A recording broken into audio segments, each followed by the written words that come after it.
दोस्तों, भारतवर्ष का दुर्भाग्य रहा जो ऐसी पार्टियों ने 70 सालों तक देश को लूटने का काम किया और सनातन को मिटाने का काम किया। आज सोशल मीडिया है तो इनके असली चेहरे दिख रहे हैं। वीडियो को देखिए और स्वयं निर्णय करिए। हम हासिल करके रहेंगे और इसके लिए हमें इलेक्शन जीतना होगा। और इलेक्शन जीतने के लिए हमें क्या करना होगा? वोट हासिल करने होंगे। और वोट हासिल करने के लिए हमें क्या करना होगा? हमें जनता का विश्वास हासिल करना होगा। और जनता का विश्वास हासिल करने के लिए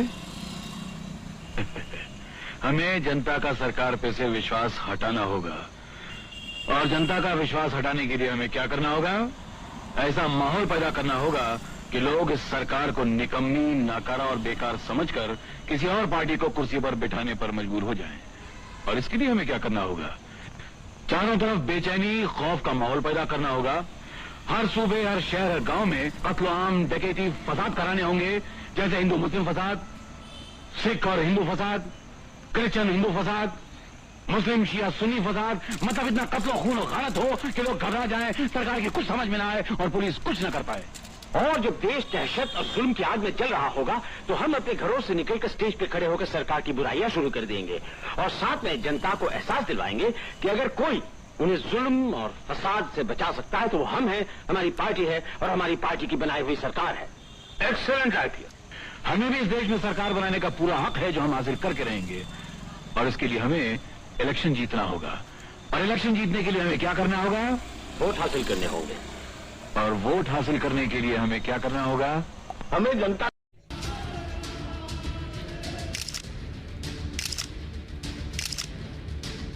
एमपीएस को जैसे मंदिर में मूर्ति होती है वैसे मूर्तियां बना रखी हैं और ओबीसी की वहां पे मूर्तियां भर रखी हैं, मगर पावर बिल्कुल नहीं।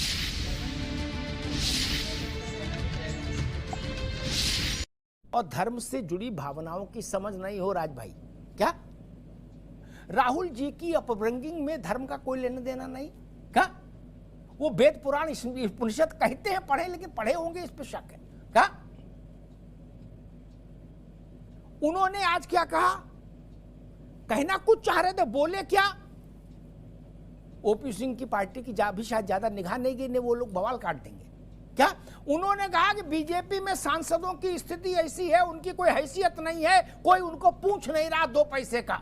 एक सांसद ने मुझसे कहा कि मेरी कोई हैसियत नहीं, बीजेपी के सांसद ने कहा। तो उन्होंने तुलना किसी की? बोले जैसे मंदिरों में मूर्तियां होती हैं देवताओं की, पावरलेस, यूजलेस।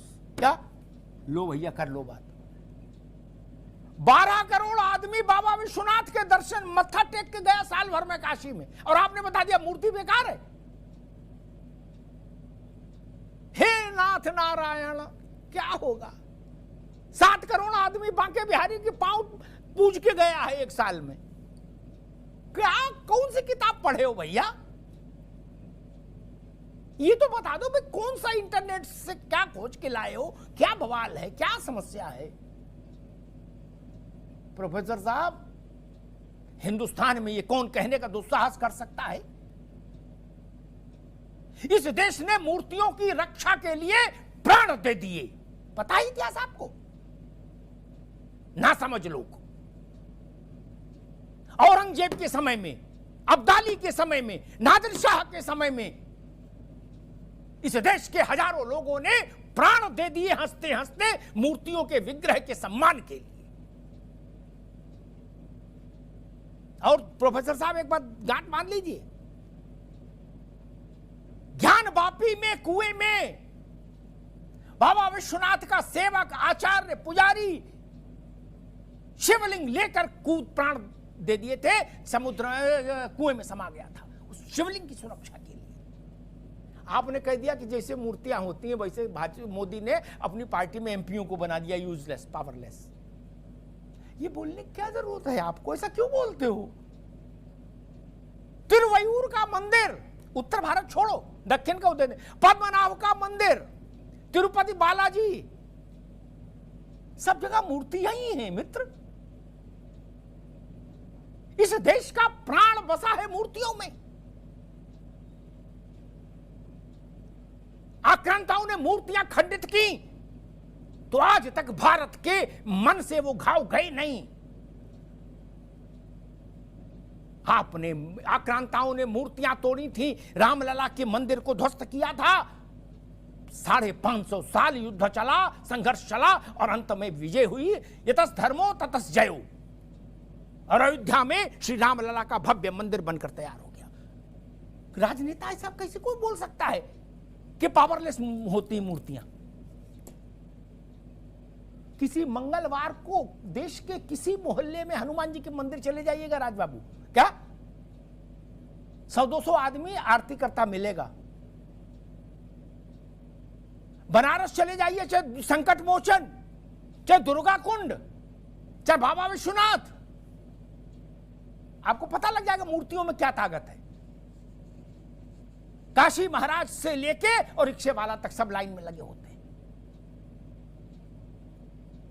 केदारनाथ, बद्रीनाथ, वैष्णो देवी, मेहंदीपुर बालाजी, सालासर, एक उदाहरण गिनाऊं, मैं 1000 उदाहरण दे सकता हूं। राजनीतिक लड़ाई लड़िए, लेकिन ऐसे उदाहरण मत दीजिए। भाजपा पर 4 आरोप ज्यादा लगाइए, कोई दिक्कत नहीं मुझे। भाजपा डिफेंड करेगी, नहीं कर पाएगी, नुकसान उठाएगी, क्या फर्क पड़ रहा है? न भाजपा देश है न कांग्रेस देश है, लेकिन ये मूर्तियां देश का प्राण हैं। जिन घरों में, ओपी सिंह जी, जिन घरों में ठाकुर जी की सेवा होती है, जागृत देह की तरह सेवा होती है कि नहीं होती है? उनका जागरण होता है, स्नान होता है, श्रृंगार होता है, भोग होता है, रात में भोग होता है, आरती होती है, फिर शयन होता है। नहीं, ये भारत की परंपरा है। सोमनाथ से लेके और मल्लिकार्जुन तक, महाकाल तक कहीं चले जाइए। मथुरा में बाबा द्वारिकाधीश का मंदिर जाके देखिए, जहां बांके बिहारी की दिव्य मूर्ति विराजित है। एक झलक, पर्दा हटता, एक झलक मिलती है राज भाई, हजारों की भीड़ पागल हो जाती है, उन्मत्त हो जाती है और नारा गूंजता है, बोलो द्वारिकाधीश महाराज की जय। क्या ऐसा दृश्य किसी नेता के लिए नहीं होता भारत में? क्या कभी सुना किसी नेता के लिए ये लोग पागल हो गए? नहीं, वो तो कार्यकर्ता होते, उनको आप लोग रुपया पैसा देके लाते, वो नारे लगा देते हैं। क्या? लेकिन वो वहां बोलते हैं।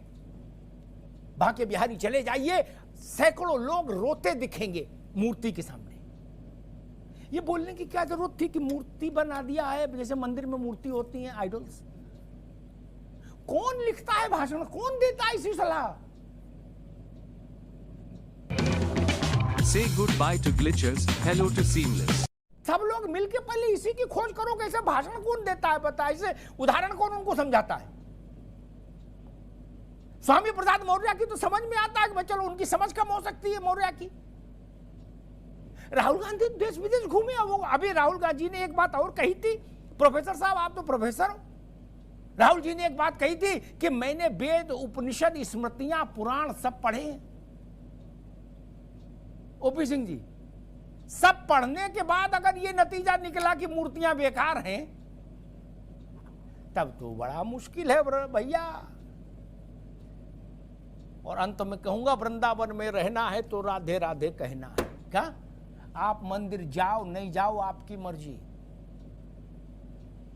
लेकिन भारत में विग्रह की अवमानना संभव नहीं। राजेंद्र प्रसाद ने राज्य, भारत के पहले राष्ट्रपति, राष्ट्रपति भवन में मंदिर बनवाया, रोज पूजा करते थे। साल में 18 दिन, 9 दिन एक नवरात्र, दूसरी नवरात्र 9 दिन। प्रणब मुखर्जी राष्ट्रपति रहते हुए भी अपने गांव जाते थे, देवी स्थापना करते थे, 9 दिन वहां रहते थे नंगे पांव। भारत में मूर्ति का यह महत्व है।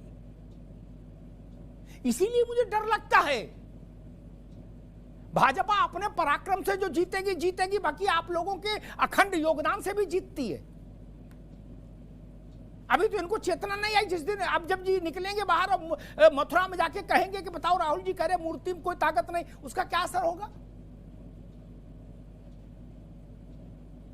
अयोध्या को लेकर मैं वो देख रहा था आंकड़ा,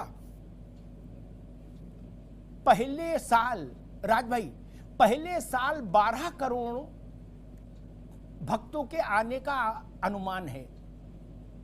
क्या एक इंटरनेशनल एजेंसी ने वो किया है आकलन, उसके मुताबिक कि पहले साल जो वो आमद होगी वो 12 करोड़ की होगी। क्या वो रामलला की मूर्ति ही देखने आएंगे ना, लूडो खेलने तो आएंगे नहीं।